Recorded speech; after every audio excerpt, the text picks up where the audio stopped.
Awakening Christian conscious channel में आप सभी का फिर से स्वागत है। आज के एपिसोड में हम अलग अलग अखाड़ों के बारे में जो जानकारी होती है वो आपसे साझा करेंगे। तो दशनामी अखाड़े वास्तव में उनकी युद्ध कला, आध्यात्मिक भक्ति और सांस्कृतिक संरक्षण का अद्वितीय संगम है। इनकी स्थायी प्रभावशीलता ये दर्शाती है कि हमारी हिंदू परंपराएं सामाजिक राजनीतिक परिवर्तन के साथ सामंजस्य बिठाकर अपने आध्यात्मिक अनुशासन और सामुदायिक पहचान को बनाए रखे हुए हैं। यह विस्तृत विवेचना दर्शाती है कि दशनामी अखाड़े न केवल धार्मिक संस्थान है बल्कि भारतीय संस्कृति और इतिहास में भी एक अभिन्न अंग देते हैं। इन्हीं दशनामी अखाड़ों के अंतर्गत 52 मरहई दशनामी अखाड़े महत्वपूर्ण हिस्सा होते हैं। ये इसका एक सब सेक्ट होता है अखाड़ों का, जो इस शैव, मठीय और सैन्य परंपरा के अंतर्गत एक उपगठित इकाई होती है। ये मरहई जो होते हैं, ये 52 नंबर होता है इनका।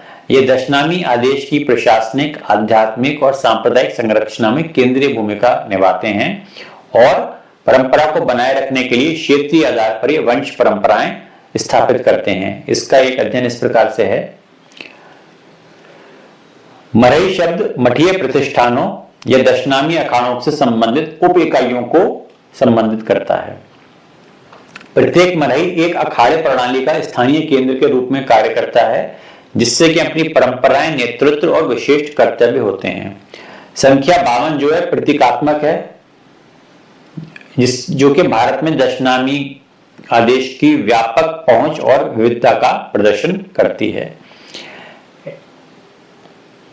जो इसका ऐतिहासिक संदर्भ है वही जो हमने पहले देखा था कि इनकी स्थापना मूलतः 16 से 17वीं शताब्दी के बीच में मानी जाती है। इनका उद्देश्य विशेष रूप से संतों के प्रबंधन के लिए एक संरक्षित, जिसको बोलते हैं नेटवर्क के रूप में प्रदान करना हुआ, शिक्षा को बढ़ावा देना और विभिन्न क्षेत्रों में निरंतरता सुनिश्चित करने के रूप में 52 मरहइयों का जो है निर्माण हुआ। तो 52 मरहई की अवधारणा हिंदू धार्मिक परंपरा में धार्मिक अधिकार को विकेंद्रीकरण करने के साथ एकता बनाए रखने में मेल करती है, जिसको बोलते हैं डिसेंट्रलाइजेशन। तो ये मरहई के रूप में जो है दशनामी अखाड़े अलग अलग जगहों पर अपने केंद्र स्थापित करते हैं। यदि इनका भौगोलिक वितरण किया जाए तो ये भारत और नेपाल में फैले हुए हैं। ये महत्वपूर्ण स्थान जिनके पास रणनीतिक रूप से स्थित हैं वो है प्रमुख तीर्थ स्थल, मुख्य व्यापारी मार्ग, प्रमुख अध्ययन केंद्र। उदाहरण के लिए जो प्रमुख स्थान यहाँ पर के मरहई काम करते हैं वो होता है प्रयागराज, इलाहाबाद, जिसमें कि कुंभ मेला में विशेष रूप से धार्मिक आयोजन से जुड़ा होना, हरिद्वार में है, वाराणसी में है, श्रृंगेरी में है, जो कि शंकराचार्य द्वारा वास्तव में स्थापित एक प्रमुख पीठ स्थल था। इनकी भूमिका और कार्य आध्यात्मिकता का यदि हम धार्मिक कर्तव्य देखें तो प्रत्येक मरहई पूजा, ध्यान, आध्यात्मिक शिक्षा के लिए एक केंद्र के रूप में कार्य करता है। ये विशेष सांप्रदायिक परंपराओं का संरक्षक होता है और अनुष्ठानों और धार्मिक शिक्षाओं को बनाए रखता है। मरहई नए साधुओं, विशेष रूप से नागा साधुओं को प्रशिक्षित करने में महत्वपूर्ण भूमिका निभाते हैं। ये दीक्षा समारोह आयोजन करते हैं और सदस्य की आध्यात्मिक प्रगति की निगरानी करते हैं। इसके अलावा इनकी अलग अलग प्रशासनिक भूमिका भी होती है और सांप्रदायिक पहचान भी होती है। मरहई दशनामी के 10 संप्रदाय जो कि हमने पहले चर्चा करी थी, गिरी, पुरी, भारती आदि की विशिष्ट पहचान बनाए रखने में मदद करते हैं, जबकि इनके व्यापक मठीय आदेश को एकीकृत करते हैं। प्रत्येक मरहई का नेतृत्व एक महंत या विशिष्ट साधु करते हैं, जो कि इनके संचालन की निगरानी करते हैं।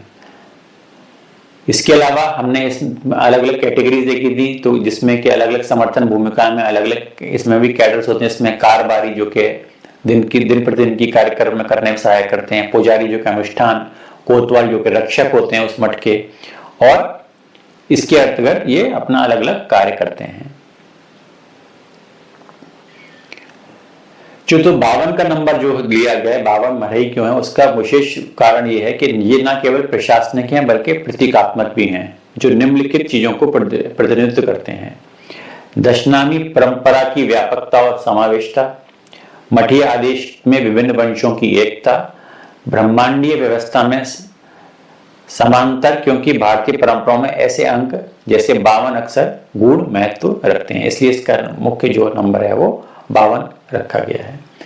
सांस्कृतिक और ऐतिहासिक प्रभाव में यदि देखा जाए तो मरई कुंभ मेले जैसे विशेष आयोजनों के दौरान भक्तों का स्वागत और आयोजन करने में महत्वपूर्ण भूमिका निभाते हैं।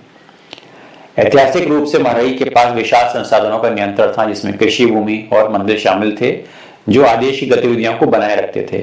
इसके अलावा ये शिक्षा पर भी विशेष ध्यान देते हैं।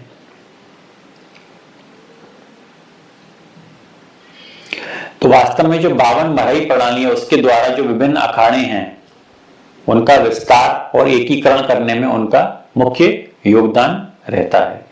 इनके कारण ही परंपराओं का स्थानीय स्तर पर प्रतिनिधित्व सुनिश्चित होता है।